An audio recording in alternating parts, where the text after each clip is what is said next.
Assalomu alaykum hammaga. Ko'pchilik telefon qilyapti. YouTube tarmog'iga muammolar bo'lib turibdi. Abnoy so'rab qo'yapti degan. Hammaga javob berishga ulgurmayapman. Shuning uchun bitta to'laqonli qilib video chiqarmoqchi bo'lgandim. Mana videoni tayyorladim, xudo xolasa. Misol uchun yangi mashina olgan bo'lsanglar, qanaqa ustanka qilish bilmayotgan bo'lsanglar, mana shu videoni oxirigacha ko'rsanglar, sizlarga to'liq ma'lumot berib o'tilgan. Kanalga obuna bo'lib qo'yishni unutmanglar. Biz boshladik. Mana yangi mashina, hech narsa qilinmagan. Birinchi navbatda Wi-Fi ga olamiz.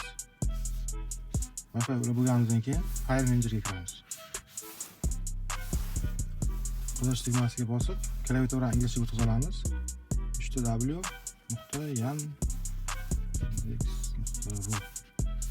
2 marta yozuvga bossak, yana open chiqadi. Open bosamiz.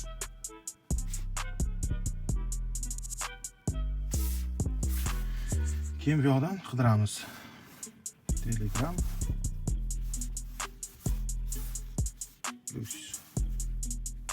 APK. Iloji bo'lsa mana APK Pure netdan sketch qilsanglar tezroq bo'ladi. Shuncha yuzlamalarsiz. Sketch APK. Okey. Zaguzga ketdi. Bu yoqda ko'rsataman. Sketch qilayotgan narsani.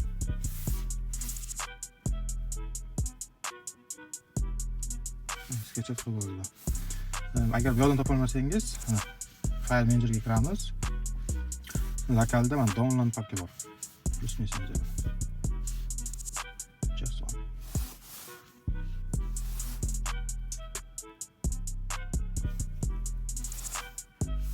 Telegram orqali qilsanglar, o'sha men kanalimda misol uchun tekshirilgan, hamma fayllarim tekshirilgan.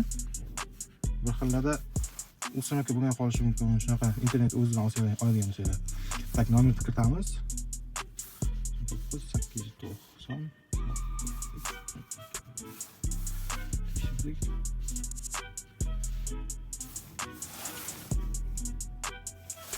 Telegramga kod keladi.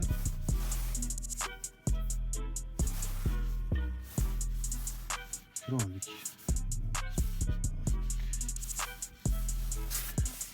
Kanalimga a'zo bo'lmagan bo'lsanglar, bu yoqdan qidirasizlar. UID, taki chiziqcha, sunnat. Kanalim. Oxirgi tashlaganman, yangi YouTube'lar. Sketch qilib olamiz ularni. YouTube'dan tashqari yana boshqa programmalar ham bor. Qaysi kerak bo'lsa, sketch qilib olaveradi shu yoqdan. Azob qo'ysanglar, yangi narsalarni tashlab turaman. Tak, mana sketch qilib bo'lgandan keyin o'zidan ustanka bo'lmaydi bu. Bunaqa so'rab qoladi.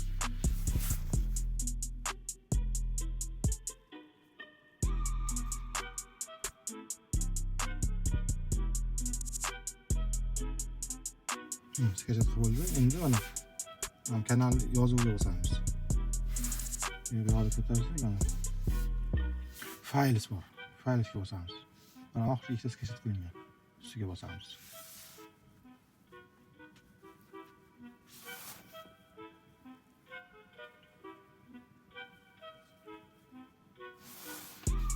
Mikrojini ustanka qilamiz.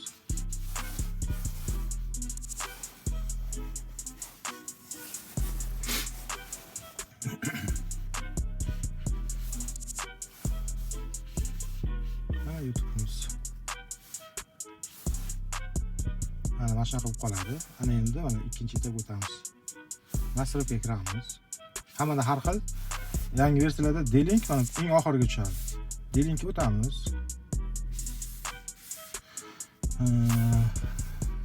Tushuntirlarda mana generalda bor. Yangi chiqqan smartfon yangi chaqiruvlarida ikkinchisi general degan joyi bor. O'sha generalda chiqadi. Bunda mana bu yoqda apps bor. Appsga tushib avtomat start disable degan joy bor. Shunga kiramiz. Mikrojini o'chirib qo'yamiz.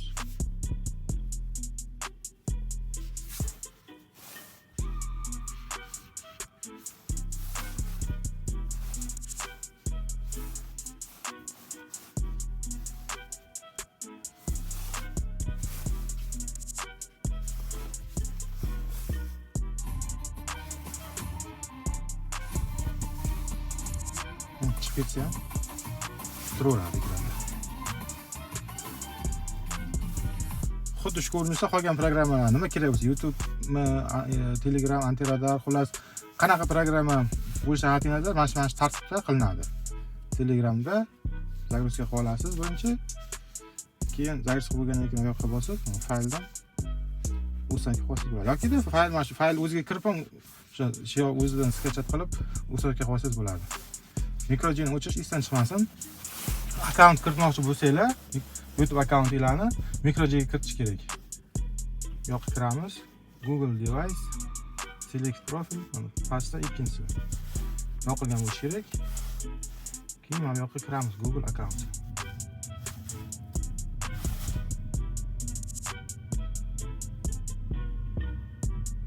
Agar akkauntinglarni kiritasizlar, dalil qilib hammasi uspешно bo'lgandan keyin YouTube'ga kirganingizdan keyin mana bu yoqda sizlarning akkauntingiz chiqib keladi. Video foydali bo'lgan bo'lsa like bosib qo'yasizlar, kanalga obuna bo'lishni unutmanglar. Salomat bo'linglar.